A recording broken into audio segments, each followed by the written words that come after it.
Ağam bilen ne etken bilen özüm kellem ne etken bilen ne gittim tamam değil. Siz Allah Nazarov Şevket Şükret Öğüştünüz doğru mu? Evet. 86. yıl mısınız? Evet. Siz 86. yıl mısınız? Ne çaldınız peki? Nasıl? Siz 86. yıl mısınız? Ağrı ben. Siz 86. yıl emezsiniz. He. Kaçıncı yılsınız? 96. Koyun sen ne gerek şu masa şimdi Johnny maga şu tamamsa beri set mesela Johnny maga yürün kan ya şu insaf ne uyal tırman Johnny maga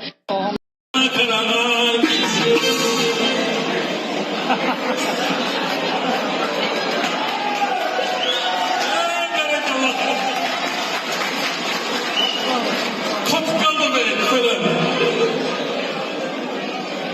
Sen katamadın bu tatlı, bu düşündü bu yüzden, bu düşündü. Tanımlamam onu. Kara kaşıya.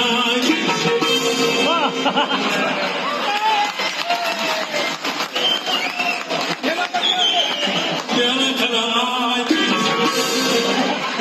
Yine sana. Kara kaşıya. Koşuyor.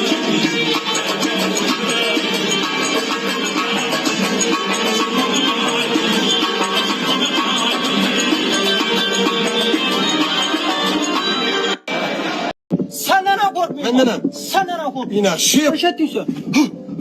Şunu Üç bir şey verdin. Şunu dedim. Vilayet prokuroru şahsen özü arada şu tapşırık verdi. Vilayet prokuroru vaat var o. Kulağımı yeri kanuna geç senden korkmaydı kendi. Rahmet sağ ol. Bak. Ayda.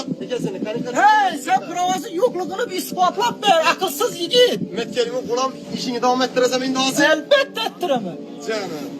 Yürüyecekti mi diyorlar? Kemini değil dokunma yok onu da. Bilemez. Gider kaç gider. Kaç gider. Tutmayın kolumdan kaçın. Mertodan yerine. Ulan var bir. Tamam. Kanal planşetiniz kara. Planşet gösterdim ben sana. Sen benim size gösterdim. Sen kim bulsan açsın be.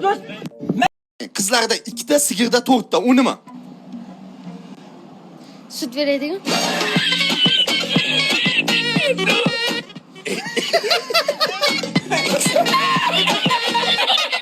Ne doğru? Doğru cevaplarını kendi tercih olsun.